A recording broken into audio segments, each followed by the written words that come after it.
If you're brand new to Airtable, it can feel confusing at first. Tables, bases, views. Yeah, there's a lot going on.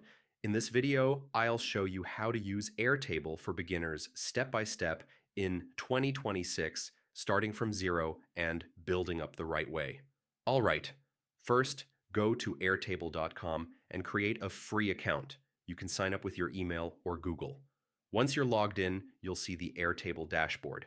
This is your main workspace. Before clicking anything, let's clear up the basics. A workspace is where everything lives.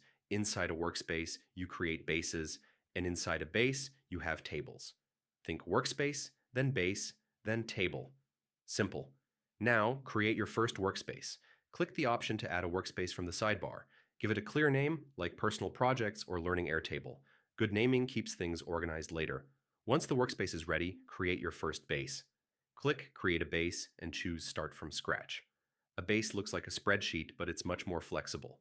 All right, now the most important part. Each column is called a field, and each field has a type: text, number, date, checkbox, single select. Choosing the right field type keeps your data clean and usable. Next, views. Views let you see the same data in different ways: grid view, calendar view, gallery view, or Kanban view. Views don't change your data, they only change how you see it. Now, use sorting, filtering, and grouping. Sorting arranges your records. Filters show only what you need. Grouping clusters similar items together. This is where Airtable becomes much more powerful than a normal spreadsheet. Finally, save your work and keep things organized. Rename fields, rename views, and keep related data in the same base. Good structure now saves a lot of cleanup later. And that's the beginner's guide to Airtable.